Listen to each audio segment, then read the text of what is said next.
Magandang araw Pilipinas, narito po ang latest Weather Today forecast.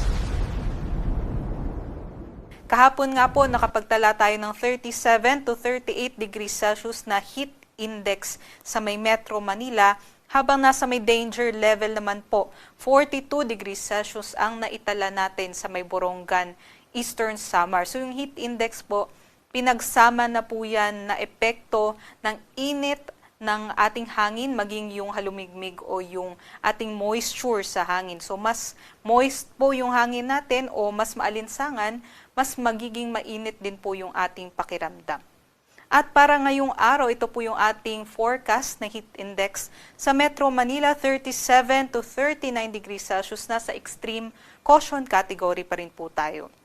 Habang dito naman po sa may Borongan, Eastern Samar, maging sa may Cotabato City, Maguindanao, ay nasa danger level pa rin po sila, 42 degrees Celsius. Yung danger level po ay yun po yung mga lugar na maaari pong makaranas ng init ng temperatura na kung magbabad po tayo sa init, especially between 10 a.m. to 4 p.m. ay maaari po tayong makaranas niya ng heat exhaustion, heat cramps, and also on worst cases no ay maaari pong makaranas ng heat stroke. So doble ingat po sa ating mga kababayan, magdala po tayo ng tubig at maging ng payong panangga po sa init o sa sikat ng araw.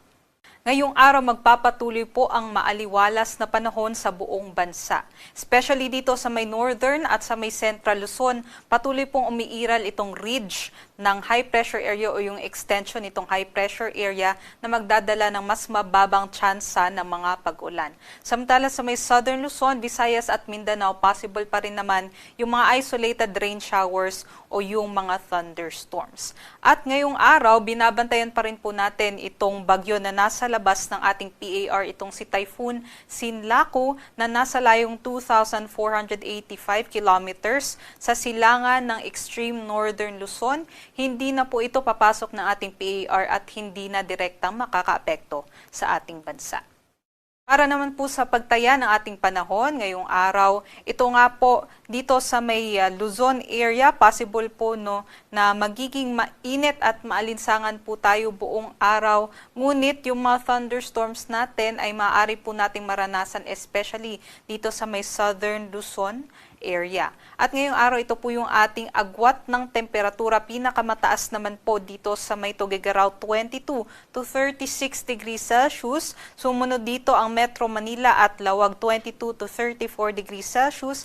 At dito naman po sa may Legazpi, 23 to 33, sa may Tagaytay, 21 to 32, at medyo may kababaan pa rin ang temperatura sa Baguio, 16 to 25 degrees Celsius. Dumako po tayo dito sa Palawan, Visayas at Mindanao, mainit pa rin at maalinsangan, although possible pa rin naman yung mga isolated rain showers and thunderstorms, especially pagsapit ng hapon hanggang sa gabi.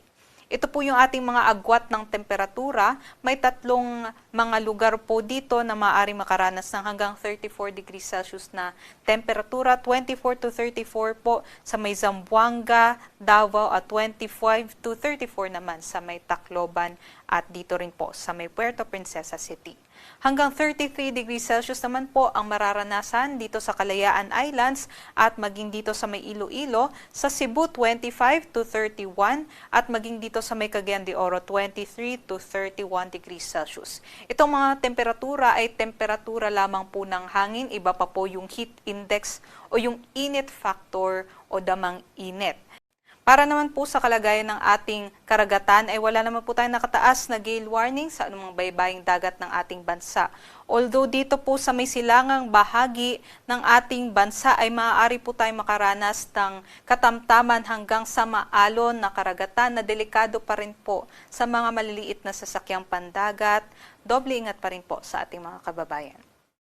Sa magiging lagay naman ng panahon sa susunod na 3 araw dito sa Luzon, asahan nga natin na by weekends or hanggang weekends ay magpapatuloy pa rin yung epekto ng ridge ng high pressure area dito sa may bahagi ng Northern Luzon at localized thunderstorms naman sa lalabing bahagi ng Luzon.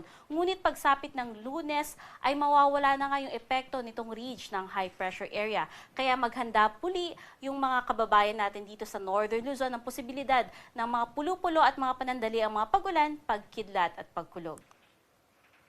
Ganito rin yung panahon na nakikita natin dito sa may bahagi ng Visayas at Mindanao na kung saan iiral pa rin ang localized thunderstorm sa susunod na 3 araw. Kaya naman, muli nating inaabisuhan yung ating mga kababayan dala nga ng pag-init ng panahon na kung saan nakikitaan natin yung pagtaas pa rin ng temperatura sa ilang bahagi pa ng ating bansa na unang-una, ilimit po natin yung paglabas sa pagitan nga ng mga oras between 10 a.m. to 4 p.m. dahil dyan po natin nare-record yung pinakamatataas na heat index. At kung hindi naman po maiiwasan, ay magdala po ng pananggalang sa init, gaya ng payong o di kaya sombrero, at ugaliin po natin yung pag-inom ng tubig or pagdadala ng tubig kapag lumalabas po tayo para maiwasan natin ang dehydration. Base naman sa ating tropical cyclone threat potential, ay wala naman tayong nakikitang maaaring mamuo na low pressure area o bagyo sa loob at labas ng ating Philippine Area of Responsibility mula ngayong linggo hanggang next week.